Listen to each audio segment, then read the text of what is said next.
함께 그래도 이 상황을 이해를 좀 해야 될 것 같아서 저도 잠깐 좀 생각을 정리해봤습니다.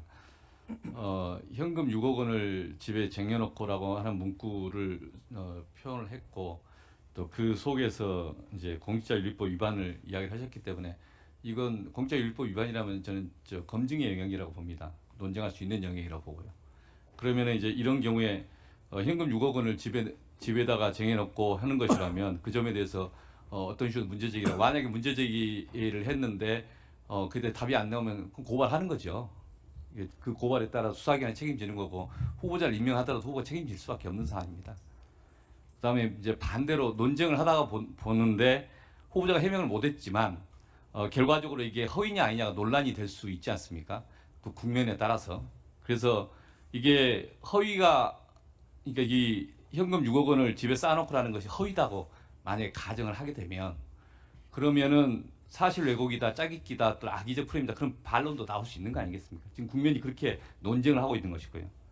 그래서 그러면 거꾸로 지금 이게 허위사실 명예훼손 문제가 또 있는 거 아니겠습니까? 이게 밖에서 의정활동과 연관돼 있지만 별도로 했기 때문에 정보통신망법 우리 곽규태 의원님 주진우님 잘 아시겠지만 그런 논란을 할 수 있지 않겠습니까?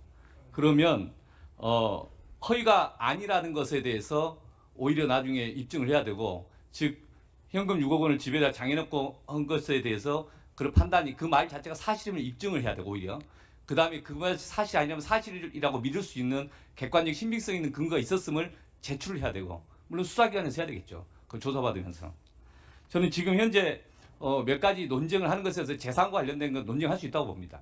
어디까지 논쟁할 것이냐 그리고 그것이 현재 후보자의 도덕성 그 다음에 국정 판단 능력 뭐 국민에 대한 신뢰와 관련해서 논쟁이 있는 부분 논쟁의 영역으로서 많이 할 수 있고 지금도 이런 토론을 하는 것 자체가 무의미하지 않다고 봅니다. 그러나 실제 각 그 이슈를 할 때마다 그럼 후보자에게 무슨 관련성이 있는가 어떤 지점에 대해서 그것 때문에 이걸 묻는다 그걸 좀 더 밝혀줄 필요가 있다. 그렇지 않으면 역으로 이게 문제가 될 수도 있다.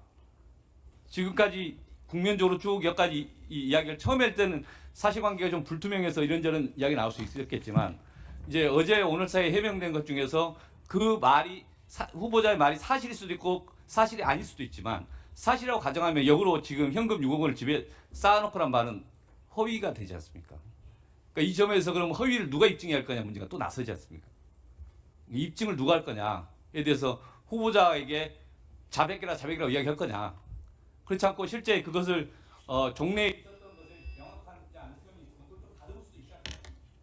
후보자님 이게 제2인사청문회입니까? 네? 제2인사청문회예요?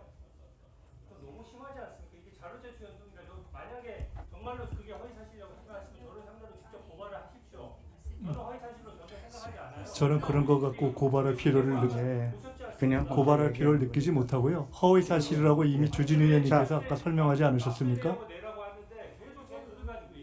아니 주진우 의원님이 아까 6억을 쟁여놓은 뜻은 아니라고 설명을 하심으로써 6억을 쟁여놨다는 오인을 하게 하는 것이라는 허위 사실이라는 것을 이미 인정하셨기 때문에 네.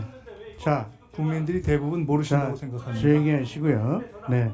자, 뭐 6억 쟁여놓은 건 그거 아니고 6억을 현금으로 받아서 이렇게 한꺼번에 6억 받아서 쟁여놨다는 얘기는 아니고 그렇게 설명이 아까 다 돼서 막 시청자들도 다 이해하는 것으로 생각하고요.